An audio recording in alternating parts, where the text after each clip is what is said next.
Welcome to the NZ Travel Show, an interactive show where you can ask your NZ travel questions to the experts behind nzpocketguide.com, New Zealand's largest travel guide.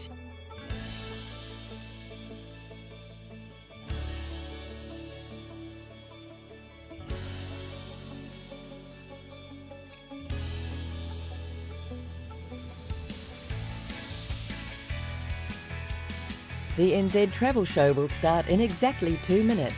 Just the time for you to hit the like button, ring the notification bell, and subscribe if you have not done so yet. nzpocketguide.com has over 3,000 articles covering all aspects of travelling in New Zealand, from a working holiday gap year to tips for a perfect family holiday. The site also features dozens of pre-made itineraries that you can use to plan your ideal trip in New Zealand. It's all available for free at nzpocketguide.com, so check it out. The NZ Travel Show is hosted by Robin, the Operations Manager of South Pacific Pocket Guide, the company behind nzpocketguide.com. The New Zealand Travel Show is also hosted by Laura, a journalist and editor-in-chief of South Pacific Pocket Guide and all its publications, including nzpocketguide.com. We're exactly 1 minute away from the NZ Travel Show. Get yourself comfortable and start asking your NZ travel questions in the chat. Robin and Laura will go over them when the show starts.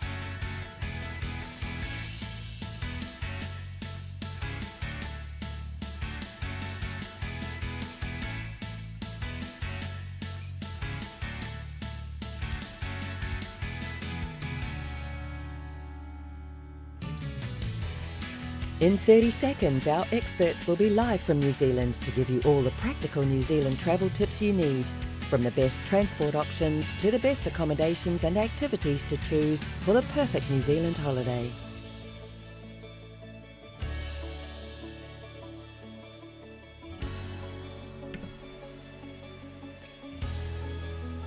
Live from New Zealand, this is the NZ Travel Show with your travel experts, Robin and Laura. Good morning, everybody. Welcome to the NZ Travel Show. Today, it is the 7th of April. Oh my lord, this year is flying by, and we are live right here from New Zealand. It's 8 a.m. here. It's bright and early, and we are here for you. So, Laura, how does this live show work usually? Well, usually you guys come onto the live chat and ask your New Zealand travel questions directly to us, and we go through every single one of the questions, so ask away. But also, if you're watching this after the live show, you can also put questions in the comments section of basically any of our YouTube videos, and we respond to pretty much all of them, right? Yeah. All of them. Yeah. Working hard for you guys. So yeah, so that's what we do, but throughout this live show, we usually have a theme that we kind of go back and forth to between the live chat and the theme. So, today, the theme of the week is... So first up, we're going to say hi to Anthony and to come on! Yeah, I'll transition to the theme afterwards because I kind of didn't prepare it on the side, so that's why. So we have Anthony and Mosin. Mosin says, Morena from Auckland. What does Morena mean, Laura? It means good morning in the Maori language. And he says, I'm glad to finally be in New Zealand from Kenya. I've been here for a year. Great to be here once again. That's awesome. Amazing. Nice. So how are you settling in New Zealand? And how's life in Auckland, the big city? Have you explored more than Auckland? Yeah, what are you enjoying about New Zealand? Yeah. Let us know. And we obviously have Anthony saying, Morena from Rodeo, California. It's his classic tagline. We love it. Good to see you again, Anthony. All right, so Laura was hitting at the theme of the week, so let's get that started because we have something quite cool indeed. I like what you're doing there. All right, so today we are taking an ski plane all the way to landing on the Tasman Glacier, just right below beautiful Mount Cook. So as we are watching this very unique experience in New Zealand that you'll see in real time, which is quite fun, we will be talking about something, well, as I say, cool, and it's packing for winter in New Zealand. So as we say in New Zealand, there is no such a thing as bad weather, there is just bad gear. So with the list in this video, you won't be ill-equipped to face a general winter here in New Zealand. We will help you pack should you come for a backpacking trip or a holiday with your family, and the kids will help you have everything at the ready for weathering the weather of the winter of New Zealand. So without further ado, let's get started just before we take off. All right, Laura, shall we begin with a little bit of information about winter in New Zealand? So how cold does it get, basically? Yeah, well, how cold does it get? It depends on whereabouts in New Zealand you are visiting, because there is very different temperatures around the country. Yep, I will do that in a sec. North Island temperatures. So yeah, if you're in the North Island, that is a bit milder compared to the South Island. So you will expect highs around 14 degrees Celsius, which is... It's about 57 degrees Fahrenheit. Yeah, and lows of about 2 degrees Celsius. Which is about 36 degrees Fahrenheit. And then in the South Island, you can expect highs of around 13 degrees Celsius. Which is 55 degrees Fahrenheit. And lows of around -3 degrees Celsius. Which is 27 degrees Fahrenheit. Yeah, so as you can see, it can get a lot more chillier on the South Island. So if you are spending most of your time just say in Auckland in New Zealand, then you probably don't need to get as winter prepared as compared to the South Island. But for most of you traveling to New Zealand, you like to explore the whole country, and you definitely should. So when is winter in New Zealand? Winter in New Zealand are the months of June, July and August. But it kind of pays to have a winter sort of outfits prepared also just before June, which is the month of... April, right now, yeah. April, May are 2 good months to kind of get started, to get prepared for winter. And then just after August, maybe like September, a winter outfit for September is usually a good idea as well. So yeah, if you're traveling mainly between the months of June and August, this is when you want to have your winter packing list sorted. And that's what we're going to be doing next. Okay, before that we have Mohsin that tells us about his experience living in Auckland. So he says, settled in pretty well. He has gone to Rotorua and Tauranga for December holidays. Auckland is awesome and I'm now familiar with the locations. Winter last year was not too bad here. Oh, good. I know you were worried about that when you contacted us earlier. You know, about how cold does it get in New Zealand. Have you been to my absolute favorite place in Auckland so far, which is Rangitoto Island? And if not, what the hell are you doing? Go there. I want to know. All right. So yeah, continue asking us questions or giving us some comments in the live chat. In the meantime, we'll continue with our theme of the week. Also, tell us if you've been to the Mount Cook area. Yeah, it's kind of a cool thing that we're doing right here, taking the ski plane all the way to the beautiful glacier. I really enjoy it. So yes, that's a tour that takes only about 2 hours at most, right? What we're going to be watching right here is pretty much real time. The real-time flights. Yeah, you know, albeit like a little bit of preparations, and there is a little bit more time on the glacier than what I left on the video, but still, like, you know, it's pretty much real time, so you can do the whole thing in less than 2 hours, which is a really fantastic experience. And you can do that with in-flight. So yeah, here you go. Christina says, hi Robin and Laura, beautiful day for your flight. Yeah, we got really lucky on this one. Yeah. It kind of looks like a painting in the background, like with the clouds and stuff as well. It just seems unreal, but you know, that's what New Zealand is sometimes. It just feels unreal. Yeah. Cool. All right, so let's continue with our theme of the week. All right, so let's start with clothing. That's pretty much the number one thing that people think of when they think about planning a trip to New Zealand in winter and not being cold. So Laura, go over that. Yeah, okay. So, yeah, before we just go through the whole list, a thing to bear in mind is that laundry facilities are pretty easy to find in New Zealand. So, you know, when you're packing for, you know, a trip that's more than a week, which most people do for New Zealand, usually it's, you know, 2, 3, even a month. 2, 3 weeks, or even 4 weeks, which is a month. So, yeah, just bear in mind that you will be able to do your laundry at many accommodations along the way, so you don't need to worry too much about that. And then as we go through the list, bear in mind that this is for one person, so if you are traveling with multiple people in your group, make sure you have each of these items per person. So let's begin. Checking things off the list here. So starting with 1 pair of leggings / sweatpants, whatever you prefer. 1 pair of hiking pants, so that's sort of that material that quickly dries. That's really important. Either 1 sweater / hoodie, fleece, or mid-layer. So, you know, depending on what you have available, just sort of that a warm mid-layer that you can put, as we're going to get there a bit later, over the top of a jacket. Underneath a jacket.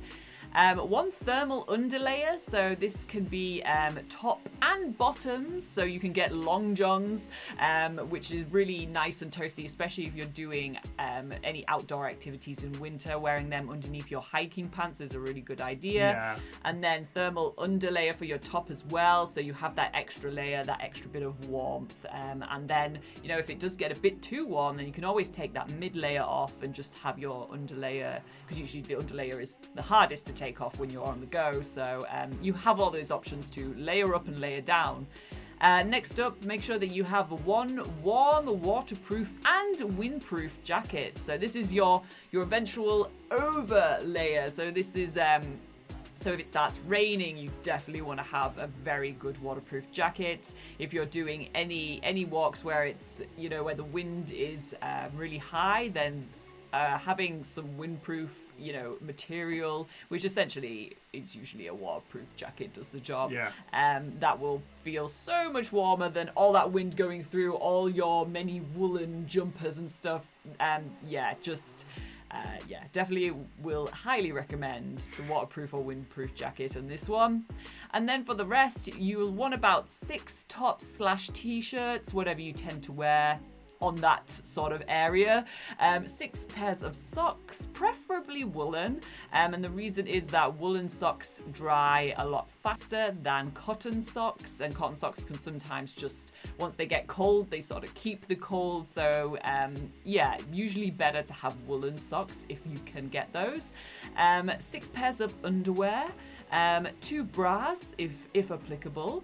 I tend to forget mine. Yeah. 1 pair of hiking shoes. So we do recommend that you have a good pair of either hiking shoes or hiking boots. You'll kind of know what you prefer.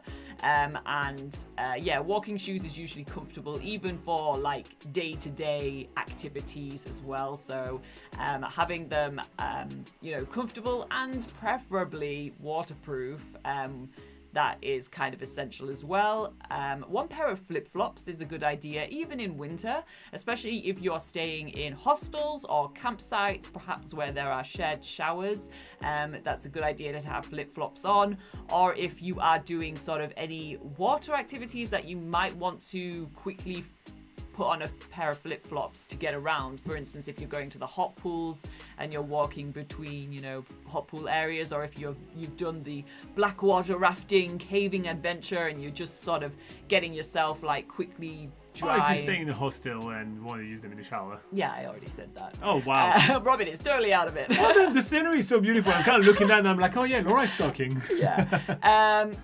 Flip-flops are pretty useful. And another reason you might want to have them as well is if you are doing any of the long hikes or multi-day hikes and you want to rest your feet after you've been wearing hiking shoes all day, then usually they're good to sort of like, nice to sort of air out your feet but still be able to walk around not in barefoot.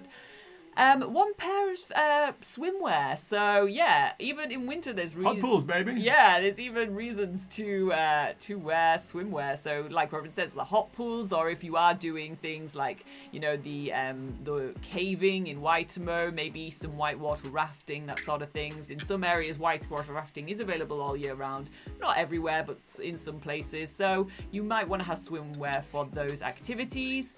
One beanie, so in other words, a woolen hat. So yeah, a beanie's really good for as most of you are aware, most of your heat will actually leave your body through your head. So if you are really prone to the cold, then a beanie is a really good way to make sure you're nice and toasty.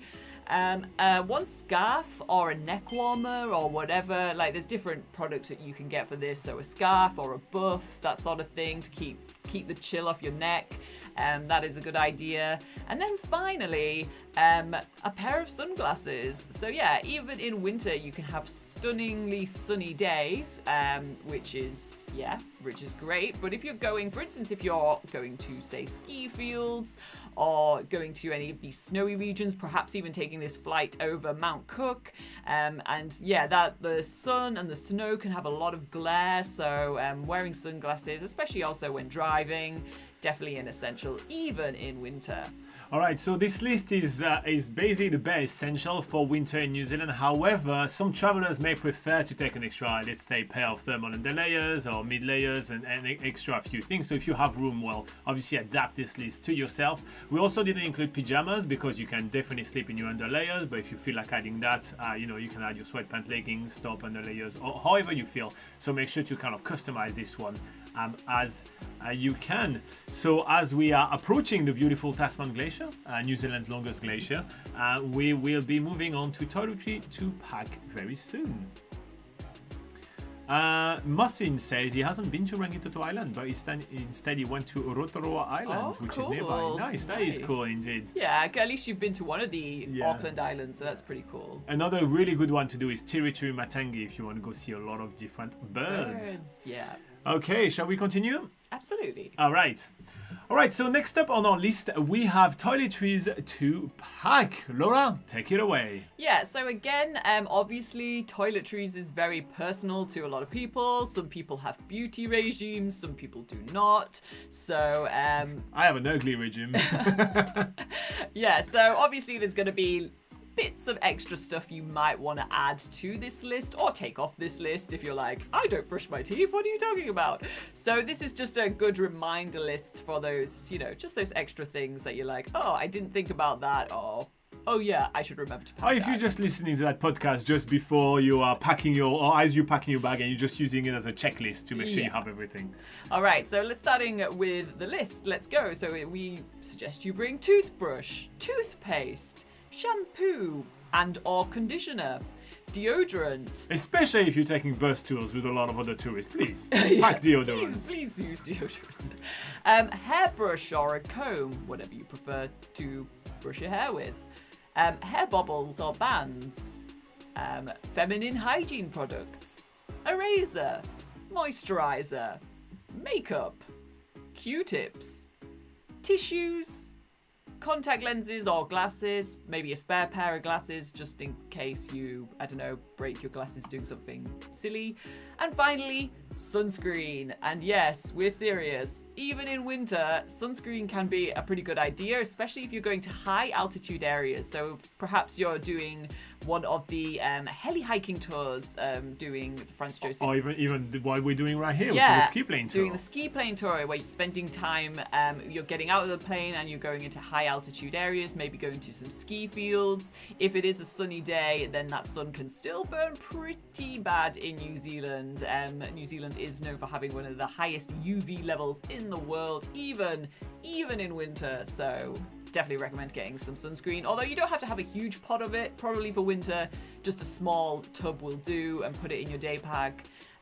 But yeah, bearing in mind also that with this whole list of toiletries that we've just given you, you can get a lot of these in New Zealand. So if you're if you're like, oh, I'll just get that in New Zealand, you definitely can. However, it's usually just better to save time for a lot of those things, to not have to, okay, we need to make a stop to go buy all these things. If you want to save time and have them all prepared, then they're the essentials to sort of have with you. Another note that we didn't include like soap in this list because usually it's included in like accommodation. So except like, campsite and hostel dorms, usually you'll be sorted with soap. But if you do have your own soap that you really enjoy, well, just feel free to pack it in your nice little soap box. Yes. All right, so let's move on to a first aid kit because yes, well, accident can happen even when traveling in the country as safe as New Zealand. So having a small travel first aid kit is always a good idea, and especially something which is small enough to be able to take in your day pack when you're going on a day walk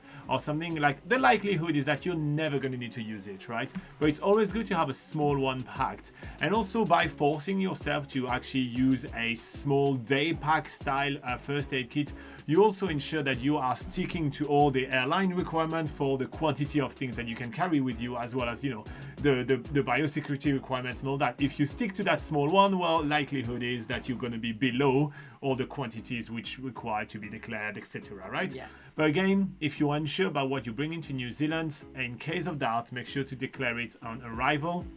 It's always safer to declare it. Anyway, What should we have in our first aid kit, Laura? As we are close to landing right here, it's going to be quite thrilling right here. That's a pretty cool shadow. Yeah, as well. I know, that's really fun. We're about to land. Laura, come on, go for it. I'm so distracted now. No, what do I have in my first aid kit? So this is probably not something directly in your first aid kit, but related to medication, is any prescription medication. Make sure that you do bring enough for your whole trip.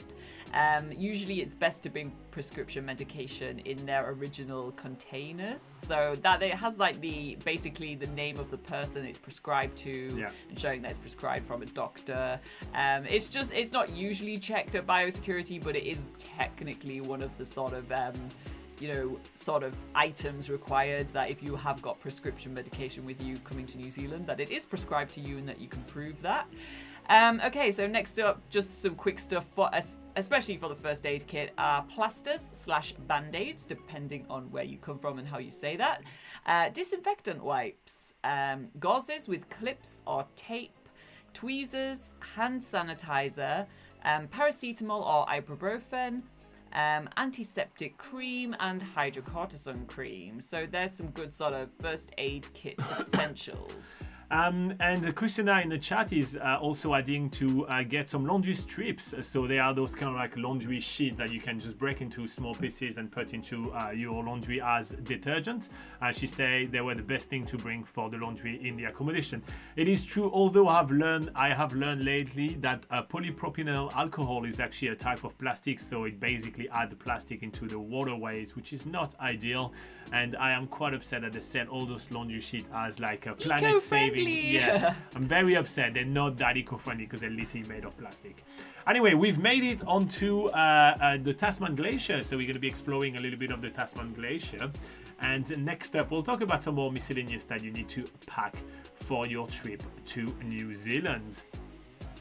So Laura, what's happening in the tour right here? So how long do we usually have when we do that little tour on video? Like, what's going on? What are we doing? Yeah, so it lands on the Tasman Glacier, and the snow is very fresh, by the way. Like your feet go like right through. It's kind of fun. It's really cool because actually, like, we're talking about this whole sort of winter packing list and stuff, but actually you're spending, you're not spending a crazy amount of time on the glacier. You spend maybe about 15 minutes, I'd say.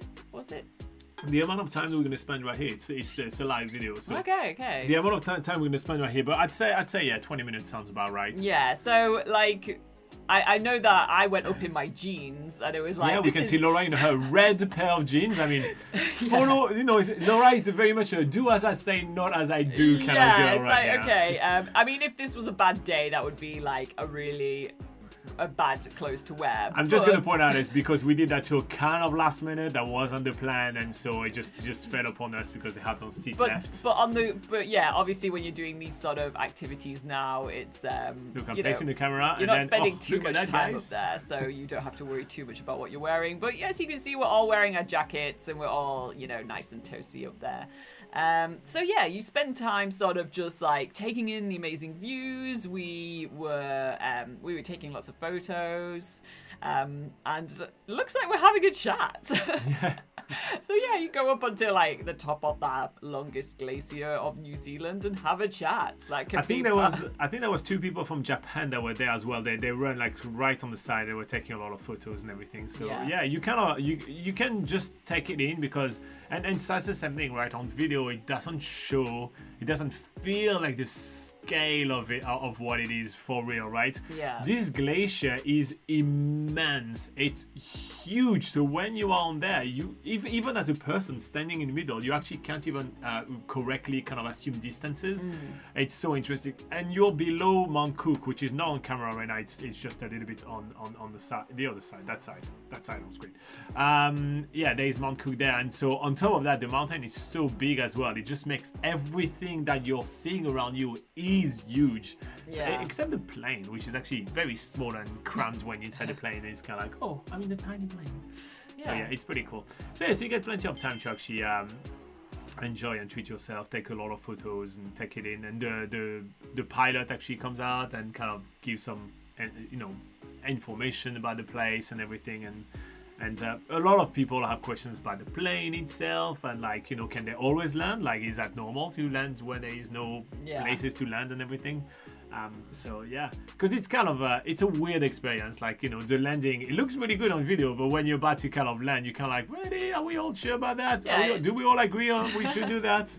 It is pretty amazing, and it's definitely one of the more unique things that you can do in New Zealand. It's not everywhere in the world that you can land in a ski plane anywhere. So I think they were saying it's one of the limited operations that are doing that commercially. Don't know how accurate that is for the rest of the world, but I certainly haven't seen too much of being able to just do like a ski plane flight with landing on a glacier and then going away again. Well, I watched the documentary about the operation of the airport in Antarctica in one of the I think Scott's Bays or one of them, right, where they literally can only operate for like a certain amount of months, and then they have to literally rebuild the runway every year because of winter, and they like just obviously it's not. I mean, it's somewhat commercial, right? Because they send like scientific stuff, business stuff, and also nowadays some tourists going there. But aside from that, I don't know how many other glaciers have literally a landing strip literally on there, which is quite cool, especially because Glacier moves so much. So I remember them saying that they do have to assess the ice quality and all these kind of things regularly. And we say so much, it's still like meters per day, like not, it's not as slow as it seems, it seems like it's an immovable thing, but we have witnessed it change size due to global warming and shape as well, throughout our time in New Zealand. So, and some other glaciers in New Zealand too, right? When I arrived in New Zealand back in the days, speaking of glaciers, it was there was like a way to literally just walk onto the Franz Josef Glacier, just from the side of the mountain, but it receded so much due to global warming that that now it's only accessible by helicopter. So here you go. Yeah. So during this tour, you get plenty of time to kind of take it in, enjoy, and all that good stuff. I kind of want to wait for us to be like ready to take off, to talk about the next part of our theme. So if you guys have any questions, go nuts. We are here for you. Also, we got really lucky with the weather. Yeah. Man. And I think also a lot of people are like, if they've never seen, there's a lot of people traveling in New Zealand that have never seen or been on snow before. So it is a really good way to get that experience also, obviously. Yeah, that was the case with those guys. That's what you remembered, right? Yeah, that's the first time they were seeing snow. That's a pretty cool way to see snow for the first time. Yeah, and I mean, obviously, the other way of getting into snowy areas is to hike for quite a long time, and like long hikes aren't for everyone. So if it's like you want like the easy way of doing it, then this is definitely the easy way of getting there and getting onto the snow. That's for sure. Nice. It looks like you're ready to go, Laura. Yeah. All right. I've seen enough. Going back in. I think you're getting your tripod. You go take some photos. I'm guessing. I mean, you're not leaving by yourself. I'd love to see the engine start and Laura leave. See ya. You piloted the plane in GTA, didn't you? You know how to Oh, do it, yeah, right? Yeah, it's- you're sweet, right? I know how to change the radio station. Because yes, they have radios in planes on GTA. I'm not sure if I would know how to change the radio channel in an actual airplane. Like, there's so many buttons and everything. I wouldn't know if I will kind of competently be able to look at it and change the correct radio channel, from channel 1 to channel 2. I don't even know the name of the channels, but I don't even know if I would be proficient enough to be able to do that. So yeah, I don't want to overpromise right here, but I'm not giving you some. We're not relying on you to No. to fly a plane. Oh, I know to put some absolute bangers as we crash. That's why we rely on me, right? It's kind of like at least I want to put a banger as we crash. I want to be able to tune it like stuff this airport thingy. This is put us a good music in. So yeah, the plane seats about 6 people. So you could get like a private tour if you were family or something like that, which is quite well, one handy, thing that they actually do with this company is they also do like sort of picnics on the glacier. So if you wanted to do, it's a great proposal idea. Yeah, if you wanted to go up there and do like a glacier picnic experience, I don't know whether they do it by ski plane or helicopter, but they perhaps do it with either or. And then that's like a private experience, and you can by all means charter these planes as well to do whatever. That's actually money. I mean, they're very happy to take your money. To have bespoke experiences. That's kind of also what they specialize in. So it's Mount Cook helicopters and seaplanes ski plane. Yeah. What did I say? Seaplanes. Ski planes by In-Flight is their company. So a lot of people wouldn't really know that they're called In-Flight for. Okay. Yeah, they're kind of Mount Cook ski planes. You see, you keep doing it. Ski planes and helicopters. Nice. So yeah. As you can see, it's very easy to walk on snow. Yeah, I was about to say, yeah. One thing that I would actually tell people is that to make sure that you do have like good shoes, but that you do have those woolen socks we were talking about, because you're gonna get your feet wet, right? You are literally in ankle deep snow pretty much all the time, right? It's just kind of like that's what it is, right? And this is when, if you do have hiking shoes or hiking boots, it's a good time to wear them. yeah, it's a really good idea to do that. But just putting that out if you wanted to. If you wanted to do that experience, just do be prepared. Some people are in shorts as well, so yeah, there are some nutters. What is going on with you, mate? Shorts? What are you on about? But yeah, so those guys, that was quite interesting. They actually brought their own guide, so they were traveling with their own guide. So I don't know what kind of budget they have, but they came from Japan. There were 3 people, and one of them was their own guide that they flew from Japan that was taking them around New Zealand. Yeah. So I remember the guide telling me that, so that's what he does. Nice. He was like over there and booking all the stuff and then traveling with their clients. Kind of like, so that holiday sounds pretty good, guys. How about I join you? Yeah. Which, that's pretty cool if you don't want to drive or anything. He was the one driving around and everything. Yeah, I mean, that's great. Yeah. So speaking of winter in New Zealand, so is it still worth it to travel in winter in New Zealand, or do you think? Absolutely, yeah. I even, for some people, they may even prefer to travel in winter because you have far less people. That's a really nice angle. So yeah, you have far less people traveling, which means that roads are generally quieter, attractions are generally quieter. Except for, say, Milford Sound and Church of the Good Shepherd, because that's like the one hotspot of where there's always people. But yeah, mostly traveling in winter is a really good experience as long as you are, again, we've talked about packing right, as long as you're prepared, then you will barely notice that the weather is affecting your trip at all. So yeah, there's really a lot of stuff you can still do in winter.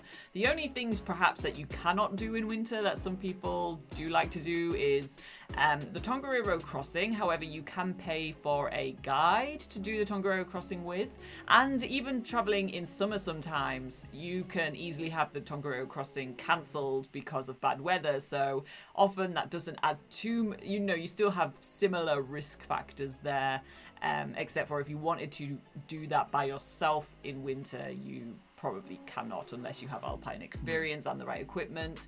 And other things other things that are closed in winter tend to be canyoning trips. So if you want to do a canyoning activity, then it's usually a bit too cold or a bit too dangerous to do in winter. And the odd whitewater rafting trip is not available in winter. So although there are a lot of different options, so if one is closed somewhere else, you can probably do it in another location. For instance, Rotorua is open all year round. Rotorua is open all year round. Tongariro river rafting is open all year round, for instance. So there are options. If one's closed somewhere, you can probably find another one open elsewhere. So yeah, they're the only things I can really think of. And obviously you have the added advantage if you're into skiing and snowboarding. There's the added advantage of having those ski fields open. However, they're usually only really skiable in I'd say August. I was about to say July, but then I was like, not even. Probably just August. Just August. Yeah. So, yeah. And another great thing about traveling in New Zealand in winter is the fact that, well, there is a bit of rain, and some people are always upset about rain, but it makes New Zealand look absolutely alive. Like, there's nothing like walking in a forest just before or after, or even during a little bit of rain. It's absolutely amazing how everything is kind of like alive, and Milford Sound is significantly better under the rain. Yes, I cannot stress that enough. Milford Sound is stellar when it rains, and it just there's waterfall on every single cliff, rock cliff all around the place, and damn, there's a lot of rock cliffs around Milford Sound, for instance. Yeah. And I know that you guys are going to Milford Sound. Everybody coming to New Zealand is going to Milford Sound at some point. So yes, that's definitely a significant advantage of traveling to New Zealand in winter. Yeah, and obviously another advantage is our prices as well. If you're wanting to, especially with transport, whether you are going on a bus trip or if you're going to hire a vehicle, in both instances, the winter rates are much lower than summer. So again, it's great for your budget as well.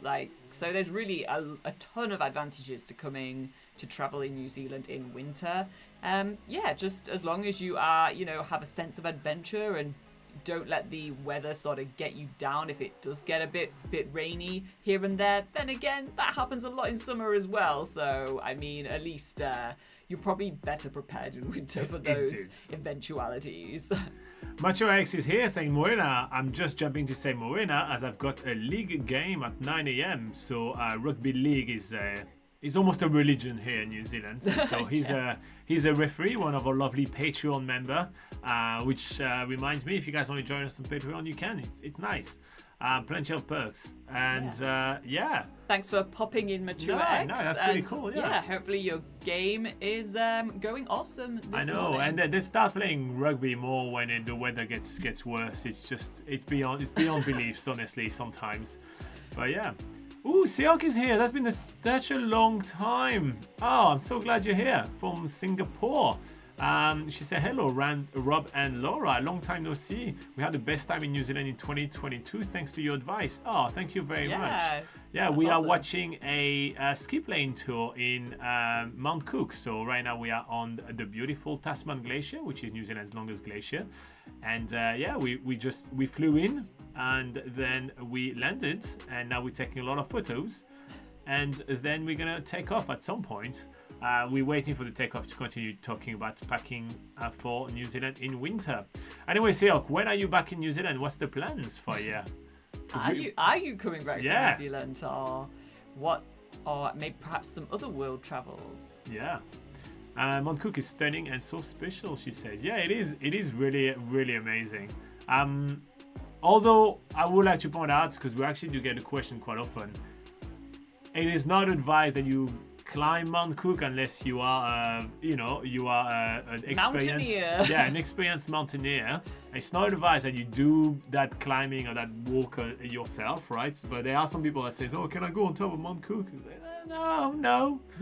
No. If you ask me, a talking head on the internet, you're probably not prepared enough. Don't know where to research correctly. So probably the answer is no. So those kind of tours are best ways to kind of see the area. Yeah. and to get sort of into the alpine regions. Also, we're seeing Laura running quite a lot back and forth over there on the glaciers. That's tell you, when we do those kind of tours, it is work for us. So, you saw that it was ankle deep on the snow, and we still got to move fast and do our photos and everything. So we kind of, you're kind of seeing us at work. So it's kind of cool. Yeah. Seok says she would love to come back one day. She's on a holiday in Seoul right now. Oh, nice. How's Cool. Korea treating you? And what is Christina saying? Mount Cook is a must-do for sure. My son was crazy and went in the Glacier Lake, all in except his head. Oh my god. Wow. So yeah, at the bottom of the Tasman Glacier is the Tasman Glacier Lake, and there is a walk to that area, as well as on the Hooker Lake track actually. The Hooker Valley track, and there's a Glacier Lake at the end of that track also. So yeah, you can have a dip if you feel like it. There's usually the iceberg sort of floating in the distance will tell you how cold it is. But yeah. Some may take that as a warning sign not to get in the water, but some people do things differently. And talking about winter in New Zealand, that is usually not a deterrent for locals to go swimming in the lakes around New Zealand. Although the lakes are really, super fresh, super cold at any time of the year. You will sometimes see the occasional person doing their sort of morning swim in the lake, even in the middle of the winter. So, yeah, I mean, try it, go for it. And then usually when you get out, it's good to sort of put your clothes back on really quickly, because there's a lot of sandflies about. Even in winter, close to some lake areas, you will find the odd sandfly, especially on the South Island. Speaking of that, if you want to know how to deal with the sandflies, we do have a video on that somewhere on the channel. Just type sandflies and then NZ Pocket Guide on YouTube and you'll find it. Interestingly enough, some people do that in like other places, like in the Baltic states, in Europe, and also in Finland and Sweden and everything. They do those kind of things in winter where they jump into like something really, really cold for no reason, and apparently it's good for blood circulation or something. So yeah, some people do that, which is good. Good on them. But so a reminder of how this, as we're about to kind of make our way back toward the plane, remember how this live show works. We do have a theme where we talk about, today, for example, we talk about packing for winter in New Zealand. But if you do have any questions or comments or anything, go nuts in the live chat. We're here for you. And we're here to answer all your questions.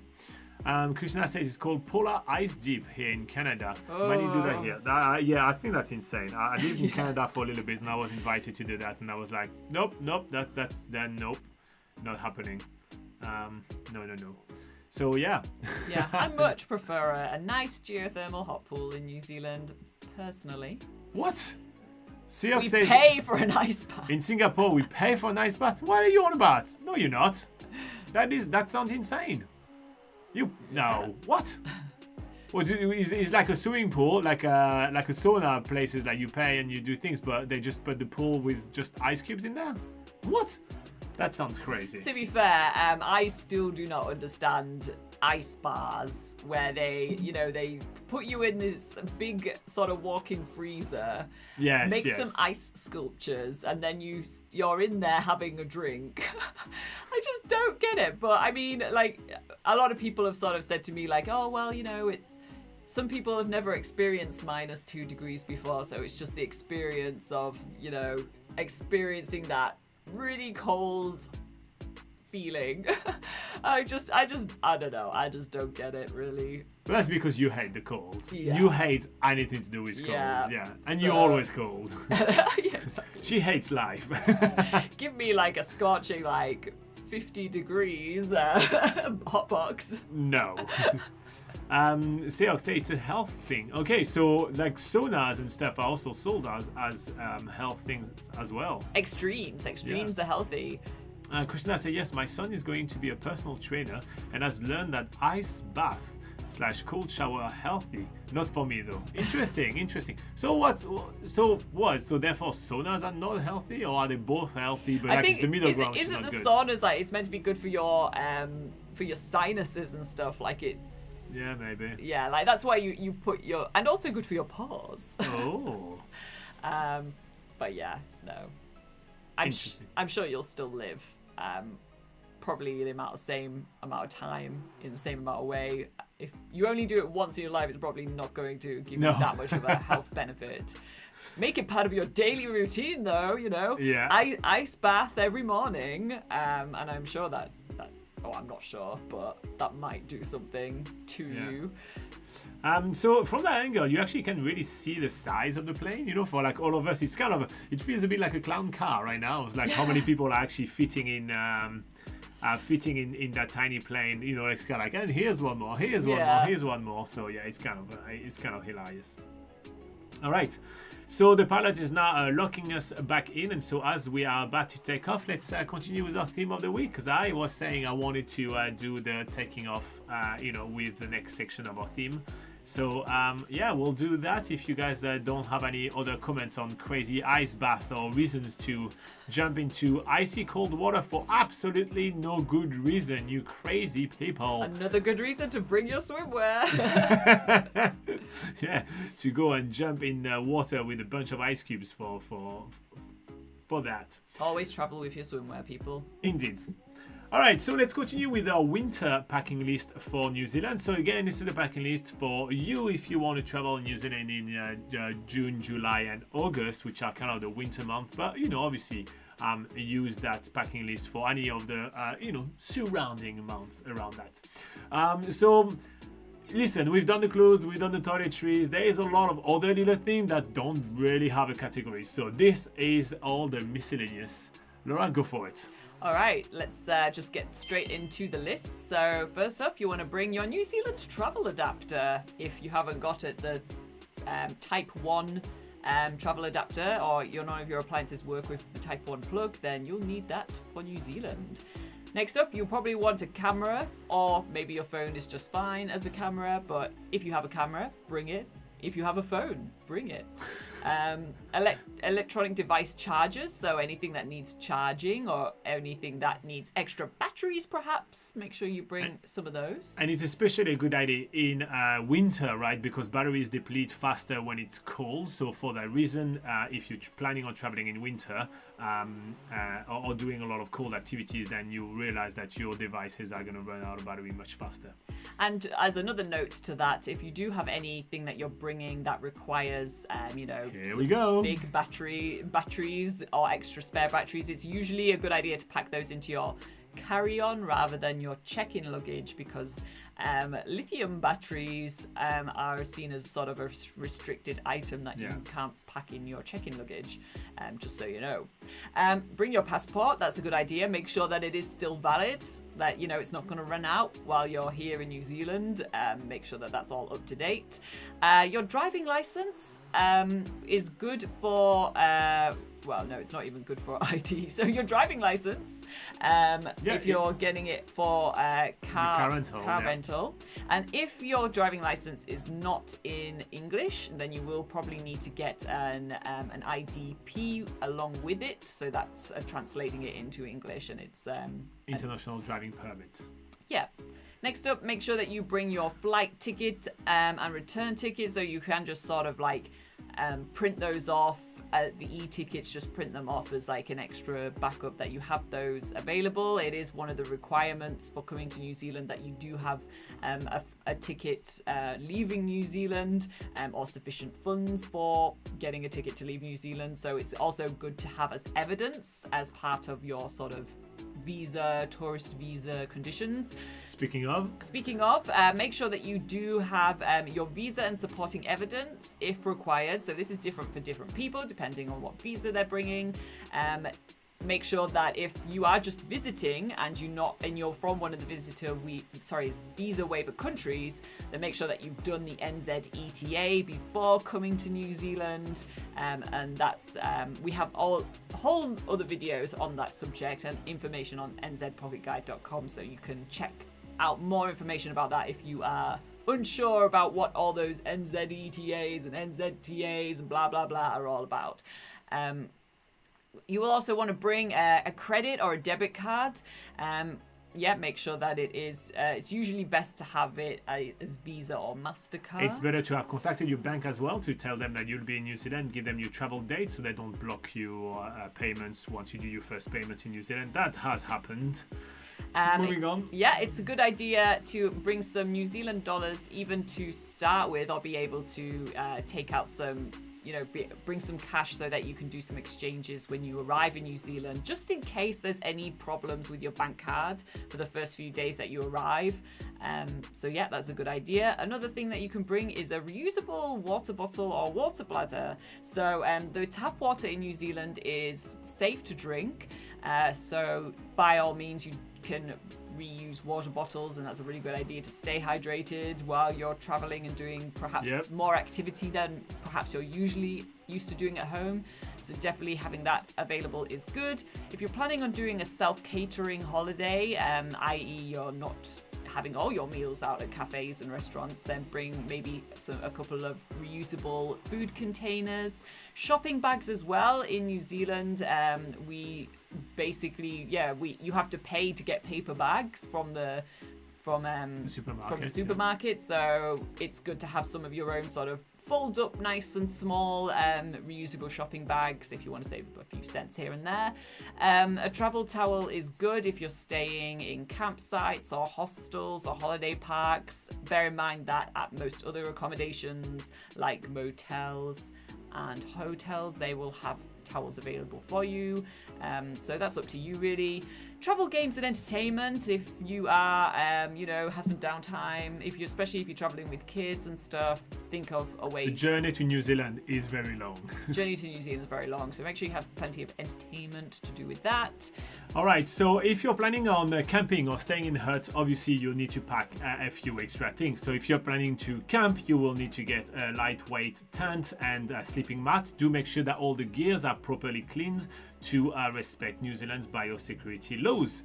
If you're planning on staying in huts, so doing some of the great walks, for example, make sure you do have a 4-season sleeping bag that's going to keep you snug and warm during those winter nights in huts in New Zealand.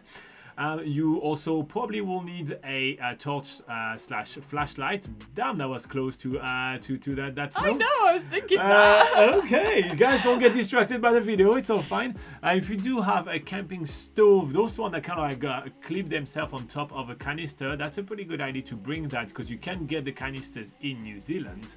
And then obviously camping, cooking utensils if you're planning on making your own food as you progress. We obviously have plenty more information about that on the guide. There's a link for you in the description of this video. Finally, it may be a good idea to have a day pack slash backpack for when you go on a bit of a hike. So do make sure that you pack yourself a nice day pack that you can use as a carry-on. It's always a good idea. Some people ask us, as a last thing I want to point out, what's the difference between taking a backpack or a suitcase in New Zealand? Well, the difference is whatever you prefer. But we do have an article on NZ Pocket Guide about backpack versus suitcase, where you kind of fight it out. It's kind of fun. We may have to do that as a video one day. That'd be funny.